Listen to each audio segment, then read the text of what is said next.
કુંવરજીભાઈ બાવળિયા મંત્રી તો જાહેરાતો કર્યા કરે, અમારે એમાં શું? અરે ભાઈ તમારે એમાં શું? તમે સરકારના પગારદાર છો ભાઈ. કુંવરજીભાઈ બાવળિયાએ ઘેડ પંથકના વિકાસ માટેની જે મસ્ત મોટી યોજનાની પત્રકાર પરિષદ યોજીને માહિતી આપી કે ગુજરાત સરકાર હવે આ રકાબી આકારનો જે આખો વિસ્તાર છે ત્યાં પાણીના જળાજળા કરી દેશે, ત્યાં વિકાસ કામો તેજ થશે. આવી મોટી યોજનાઓની ભૂપેન્દ્રભાઈ સરકારે જે કાંઈ જાહેરાતો કરી, કુંવરજીભાઈ બાવળિયાએ જે અથાગ મહેનત કરી, એની ઉપર આ ભાટુ નામના અધિક્ષક ઇજનેર પાણી ફેરવી રહ્યા છે. સેક્રેટરી પીસી વ્યાસ પોતાની મનમાની કરી રહ્યા હોય એમ. રાજકોટમાં જેનું નેટિવ છે એવા પ્રેક્ષા ગોસ્વામીને અહીંયા એસી નું પ્રમોશન આપીને પોસ્ટિંગ આપી દીધું. જે વ્યક્તિ ઉપર એસીબીએ ગાળીઓ કસ્યો છે, ફરિયાદ થઈ છે, એની તપાસ કરવાનું કીધું છે. 3 મહિનામાં કોને તપાસ આપી, કોને શું કર્યું, પીસી વ્યાસ પોતાના ખિસ્સામાં બધું નાખીને બેસી ગયા છે. આની પાછળનો હેતુ શું છે? શું આમાં કોઈ લેણદેણ થઈ છે? કઈ વહીવટ થયો છે? પોતાના માન્યતાઓને સાચવવાની એક પીસી વ્યાસની આ ફોર્મ્યુલા છે. પીસી વ્યાસને જે કાંઈ પોતાની રીતે કારનામા ઇરિગેશન ડિપાર્ટમેન્ટમાં કરી રહ્યા છે, એની સરકારે ખાનગી રાહે તપાસ કરાવવી જોઈએ કે આ માણસ શા માટે આવી રીતે પોતાના અધિકારીઓને આવી જગ્યાઓ ગોઠવીને વહીવટ ચલાવે છે. શું આમાં કોઈ મલાઈ તારવવાનું પ્રયોજન છે? આજે ગુજરાતનો સ્થાપના દિવસ છે. એક તરફ મુખ્યમંત્રી ભૂપેન્દ્રભાઈ પટેલ અને જળ સંપત્તિ મંત્રી કુંવરજીભાઈ બાવળિયા સૌરાષ્ટ્રમાં પાણીની સ્થિતિ સુધરે, નવા કામો થાય, એના માટે વિવિધ યોજનાઓ પર કામ કરી રહ્યા છે. પ્રજાની મુશ્કેલી દૂર થાય એવું કરી રહ્યા છે. પ્રેસ કોન્ફરન્સો કરીને જાણ કરી રહ્યા છે. ઘેડ પંથકના વિકાસ માટે સરકારે મોટું ફંડ ફાળવી દીધું છે. પરંતુ ખાટલે મોટી ખોટ એ છે કે આવા નાકામ નઠ્ઠારા કહી શકાય એવા અધિકારી ક્ષાર પ્રવેશ નિયંત્રણ વિભાગમાં ભાટુ નામના અધિકારીને પોસ્ટિંગ આપ્યું છે. હવે આમાં પીસી વ્યાસ સેક્રેટરી શું કલા કરી એ તો ભગવાન જાણે. પરંતુ સરકારે સૌરાષ્ટ્ર વિસ્તારની 4 અધિક્ષક ઇજનેરોને પ્રમોશન આપી દીધા, પણ પોસ્ટિંગમાં પીસી વ્યાસે શું કલાકારી કરી કે રાજકોટમાં જ હેડક્વાર્ટર ધરાવનાર પ્રેક્ષક ગોસ્વામીને એસીમાં ત્યાં બેસાડ્યા.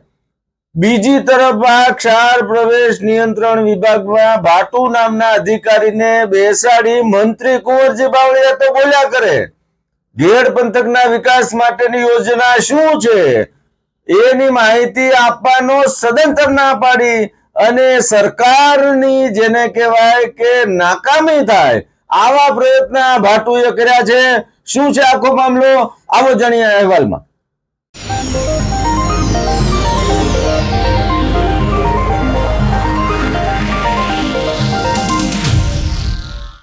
નમસ્કાર, ઇવનિંગ પોસ્ટના ડિજિટલ પેજ ઉપર હું છું આપની સાથે ફરી એકવાર કુમાર. મિત્રો, ગુજરાત સરકારે લાંબા સમયની જે માંગણી હતી એ મુજબ સૌરાષ્ટ્રના 4 અધિક્ષક ઇજનેરો ઇરિગેશન ડિપાર્ટમેન્ટમાં પ્રમોશન આપી દીધું છે કે સૌરાષ્ટ્રનો વિકાસ ઝડપભેર થાય, ગુજરાતનો વિકાસ ઝડપભેર થાય. પરંતુ સરકારના આવા સારા નિર્ણયને જાણે કે સેક્રેટરી પીસી વ્યાસ પોતાની મનમાની કરી રહ્યા હોય એમ. રાજકોટમાં જેનું નેટિવ છે એવા પ્રેક્ષા ગોસ્વામીને અહીંયા એસી નું પ્રમોશન આપીને પોસ્ટિંગ આપી દીધું. જે વ્યક્તિ ઉપર એસીબીએ ગાળીઓ કસ્યો છે, ફરિયાદ થઈ છે, એની તપાસ કરવાનું કીધું છે. 3 મહિનામાં કોને તપાસ આપી, કોને શું કર્યું, પીસી વ્યાસ પોતાના ખિસ્સામાં બધું નાખીને બેસી ગયા છે. આની પાછળનો હેતુ શું છે? શું આમાં કોઈ લેણદેણ થઈ છે? કઈ વહીવટ થયો છે? પોતાના માન્યતાઓને સાચવવાની એક પીસી વ્યાસની આ ફોર્મ્યુલા છે. આવું જ બીજો બનાવ ભાટુ નામના એક અધિક્ષક ઇજનેર ક્ષાર પ્રવેશ નિયંત્રણ વિભાગમાં મૂક્યા છે. કુંવરજીભાઈ બાવળિયાએ ઘેડ પંથકના વિકાસ માટેની જે મસ્ત મોટી યોજનાની પત્રકાર પરિષદ યોજીને માહિતી આપી કે ગુજરાત સરકાર હવે આ રકાબી આકારનો જે આખો વિસ્તાર છે ત્યાં પાણીના જળાજળા કરી દેશે, ત્યાં વિકાસ કામો તેજ થશે. આવી મોટી યોજનાઓની ભૂપેન્દ્રભાઈ સરકારે જે કાંઈ જાહેરાતો કરી, કુંવરજીભાઈ બાવળિયાએ જે અથાગ મહેનત કરી, એની ઉપર આ ભાટુ નામના અધિક્ષક ઇજનેર પાણી ફેરવી રહ્યા છે. પોતાની કામ કરવાની અણઆવડત છુપાવીને મીટિંગમાં છે કુંવરજીભાઈ બાવળિયા મંત્રી તો જાહેરાતો કર્યા કરે, અમારે એમાં શું? અરે ભાઈ તમારે એમાં શું? તમે સરકારના પગારદાર છો ભાઈ. સરકારની જે કાંઈ યોજનાઓ છે એ યોજનાઓ આવા ગુજરાત સ્થાપના દિનના પ્રસંગે તમારે લોકો સમક્ષ મૂકવાની છે. લોકોને શું ફાયદો થશે એની ડિટેલ્સ આપવાની છે.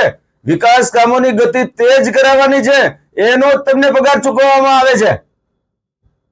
સમગ્ર મામલે એટલો પેચીદો બનાવ્યો છે કે ક્ષાર પ્રવેશ નિયંત્રણ વિભાગની અંદર પટ્ટાવાળાઓ પણ જે નનામાં અંદર રાખી અને સરકારી સાહિત્ય સાથે ચડા કરવામાં આવી રહ્યા છે. પટ્ટાવાળાઓ જાણે કે બાઉન્સર હોય એમ પોતાની રીતે એજન્સીઓ સાથે કે બીજા સાથે પોતાના ખાનગી વહીવટ કરી રહ્યા છે કે શું? આજે જો આ અરજદારો સાથે આવું વાણી વર્તન વ્યવહાર કરતા હોય અથવા તો સિન્ડિકેટ રચીને જેવો ત્યાં ક્ષાર પ્રવેશ નિયંત્રણ વિભાગનો વહીવટ ચલાવવાનો હોય તો સરકારની આ જે સારી બાબત છે એ જનતા સુધી કેવી રીતે પહોંચશે? સરકારે જ્યારે પ્રમોશન આપી દીધા ત્યારે એક વાત સ્પષ્ટ હતી કે ચલો હવે સૌરાષ્ટ્રનું જે કાંઈ છે એ વિકાસ થશે, પણ પોસ્ટિંગ આપવાની જ્યારે વાત આવી ત્યારે જીડીસીઆર ના નિયમો છે બધા જાણે છે કે પ્રેક્ષા ગોસ્વામી જે છે એ રાજકોટના જ છે. મોરબીમાં હતા, આની પેલા વિવાદ થયો એટલે સરકારે બદલાવી નાખ્યા હતા. હવે એસી નું પ્રમોશન એને રાજકોટમાં કેવી રીતે મળ્યું? બીજી તરફ સારી જેને કહેવાય કે કામગીરી છે એવા ગજેરાને પંચાયતમાં તમે મૂક્યા. ખરેખર તમારે ગજેરાને જે છે અહીંયા મૂકવાની જરૂર હતી. ભાટુ નામના આવા અણઆવડત વાળા જે વ્યક્તિઓ છે એને તમારે નોન એક્ઝિક્યુટિવ પોસ્ટિંગ આપવાની જરૂર હતી. તમે પોસ્ટિંગની અંદર પીસી વ્યાસે જે કમાલ કરી છે એની નુકસાની સૌરાષ્ટ્રને જવાની છે. પ્રેક્ષા ગોસ્વામી સામે એસીબી નો ગાળિયો કસાયો છે. કોણ બચાવી રહ્યું છે ભાઈ એને? મંત્રી કુંવરજી બાવળિયા આજે એક તરફ સૌરાષ્ટ્રનો ઝંઝાવાતી પ્રવાસ કરે છે, ગુજરાતનો પ્રવાસ કરે છે, નાની નાની યોજનાઓ બાબતે માહિતગાર લોકોને કરી રહ્યા છે, ત્યારે આવા અધિકારીઓ જે છે સરકારની નાકામી થાય આવી બધી રીતનું વાણી વર્તન વ્યવહાર કરે છે. એનાથી સરકારને ચોક્કસપણે નુકસાન જશે. આવા અધિકારીઓ સામે કડક પગલા લેવા જોઈએ. ઘેડ વિસ્તારની યોજના બાબતે પહેલા તો એ સાંભળો કે કુંવરજીભાઈ બાવળિયાએ શું કીધું. સરદાર સરોવર ડેમના માધ્યમથી ધોળીધજા ડેમ અને ધોળીધજા ડેમના માધ્યમથી સૌરાષ્ટ્રમાં જે સૌની યોજનાની 4 લિંક L1, L2, L3 અને L4 એમાં આજે અહીંયા રાજકોટને અને જામનગર જિલ્લાને લાગે વળગે ત્યાં સુધી લિંક 1 અને લિંક 3 અને મારા વિસ્તારને લાગે વળગે ત્યાં સુધી લિંક 4માંથી સિંચાઈનું પાણી અપાય છે. આ લિંક 4માં ત્યાં જે જગ્યાએ ક્યાંય થોડું ઘણું કામ હજુ કરવાનું બાકી રહ્યું હોય તો એ વહેલી તકે પૂર્ણ થાય. ક્યાંક આ સૌરાષ્ટ્રમાંથી કેટલાક લિંકમાંથી 3 કિલોમીટરની મર્યાદામાં તળાવ જોડવા માટેની આ સૌરાષ્ટ્રના ખેડૂતોની લોકોની માંગણી હતી. એ માટે પણ અમે રિવ્યૂ કર્યું કે 3 કિલોમીટરની સર્વે થયું હોય તો વહેલી તકે એની વહીવટી મળે અને કામગીરી શરૂ થાય. ઘેડ વિસ્તારના રકાબી આકારના આ વિસ્તારની અંદર પાલ આંબલિયા જે છે ખેડૂત નેતા, એમનું શું કહેવાનું છે એ પણ સાંભળો. ગઈકાલે સિંચાઈ મંત્રી શ્રીના નામે જે પ્રેસ નોટ આવી છે એમાં ઘેડ વિસ્તાર માટે સરકારે 1534 કરોડ રૂપિયા ફાળવ્યા અને 139 કરોડના ટેન્ડરો આ વર્ષે મંજૂર થઈ ગયા, આવી એક જાહેરાત આવી છે.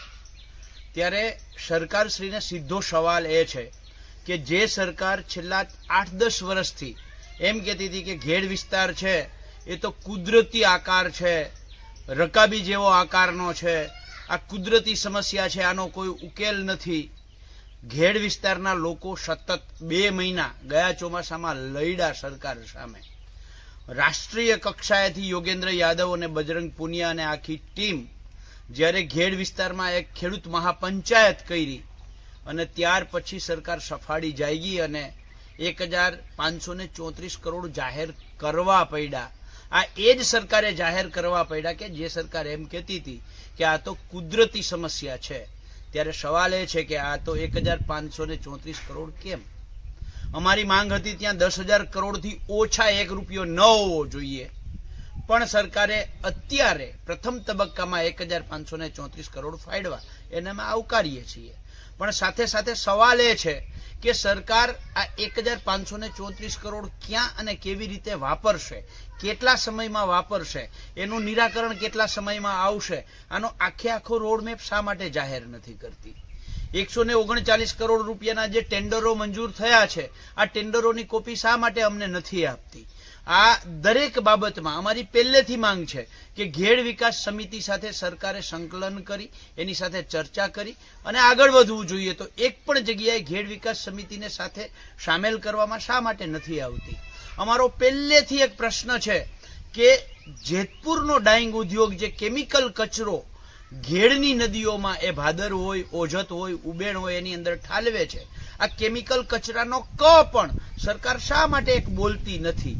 એવી જ રીતે ખૂબ મહત્વનો પ્રશ્ન છે કે જ્યાં નદીઓ છે એ દરિયાને મળે છે, ત્યાં સરકારે બુદ્ધિનું દેવાળું ફૂંકતી હોય એ રીતે ત્યાં દિવાલો ઊભી કરી છે. ખરેખર ત્યાં વન વે ગેટ મૂકવો જોઈએ કે ચોમાસાનું નદીનું પાણી દરિયામાં જાય ત્યારે એ ગેટ ખુલી જાય અને જ્યારે એ પાણી બંધ થાય એટલે ઓટોમેટિકલી ગેટ બંધ થાય અને દરિયાનું પાણી જમીન પર આવતું અટકે. એની જગ્યાએ સરકારે ત્યાં દિવાલો ઊભી કરી અને પાણીને રોક્યું છે. તો આ દિવાલો ક્યારે તૂટશે અને એની જગ્યાએ ક્યારે વન વે ગેટ બનશે?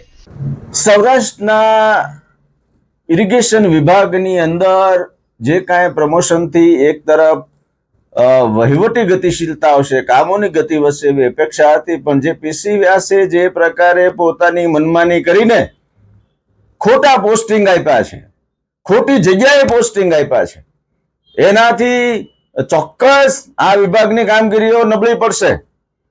પીસી વ્યાસને જે કાંઈ પોતાની રીતે કારનામા ઇરિગેશન ડિપાર્ટમેન્ટમાં કરી રહ્યા છે, એની સરકારે ખાનગી રાહે તપાસ કરાવવી જોઈએ કે આ માણસ શા માટે આવી રીતે પોતાના અધિકારીઓને આવી જગ્યાઓ ગોઠવીને વહીવટ ચલાવે છે. શું આમાં કોઈ મલાઈ તારવવાનું પ્રયોજન છે? અનેક સવાલો ઉઠ્યા છે. સરકારે પોસ્ટિંગમાં આ જે કાંઈ ખામી રહી ગઈ છે એની ઉપર ધ્યાન આપી અને જે કામ કરી શકે એમ છે, સક્ષમ છે એવા અધિકારીઓને યોગ્ય જગ્યાએ પોસ્ટિંગ આપવું જોઈએ અને જે નઠારા અધિકારીઓ છે એને સૌરાષ્ટ્રમાંથી બહાર ફેંકી દેવા જોઈએ. આપણે આશા રાખીએ કે ઇરિગેશન વિભાગની અંદર જે આ ચૂક રહી ગઈ છે, સરકારની યોજનાઓને ઉલાળીઓ કરી રહ્યા છે, આવા અધિકારીઓને સરકાર યોગ્ય સજા આપશે. અને મંત્રી કુંવરજીભાઈ તો બોલ્યા કરે, અમારે શું આવું બફાટ કરનાર ને પણ યોગ્ય સજા સરકાર એને આપશે. ઇવનિંગ પોસ્ટ ચેનલને આજે જ લાઈક કરો, શેર કરો, સબસ્ક્રાઇબ કરો. આભાર.